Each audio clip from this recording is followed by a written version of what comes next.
განვიხილეთ სულ ეხლა ხანს ახლო აღმოსავლეთში მიმდინარე პროცესები, ევროკავშირთან ურთიერთობის თემები. არის საკითხები, რომელთან დაკავშირებით პრობლემები გააჩნია ჩვენ ქვეყანას, მაშინ მათ შორის დიპლომატიურ ფორმატში. თუმცა მაინც სერიოზულია ის რესურსი, რომელიც ქვეყანას გააჩნია იმისათვის, რათა ამ სირთულეებს თავი დააღწიოს კიდევაც და ის წარმატება მოიპოვოს. რაზედაც ჩვენ პროგრამაშიც არაერთხელ გვისაუბრია, ეს არის ევროკავშირის წევრობა, ამ წევრობის გზაზე პოზიციების გაძლიერება და მთელი ჩამონათვალია უშველებელი, რომ სადაც საქართველო მართლაც მოწინავე პოზიციებზე დგას.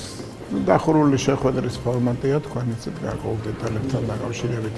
შეიძლება ფართოდ არ ვილაპარაკოთ, მაგრამ მთლიანობაში ეს არის საკმაოდ დადებითი სამუშაო ატმოსფერო შექმნილი.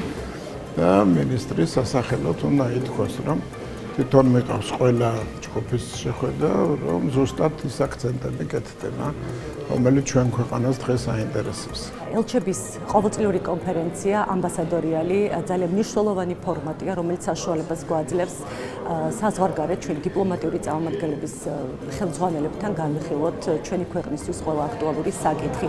სახელმწიფო მინისტრის აპარატის მანდატის ფარგლებში დღეს ჩვენ ვიმსჯელეთ შერიგებისა და ჩართულობის პოლიტიკის პრიორიტეტებზე, დანერგილი სამშვიდობო ინიციატივების შედეგებზე, არსებულ გამოწვევებზე, რაც ერთიანი სამშვიდობო პოლიტიკის ერთ-ერთი განუყოფელი ნაწილია და აფხაზეთისა და ცხინვალის რეგიონებში მცხოვრებ კონფლიქტი დაზარალებულ მოსახლეობასთან მიმართებით განიხილება.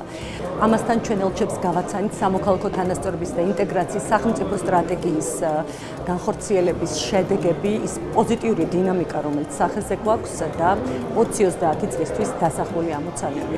ვფიქრობ ძალიან საინტერესო, სასარგებლო და აქტუალური დისკუსია შედგა ჩვენს ელჩებთან.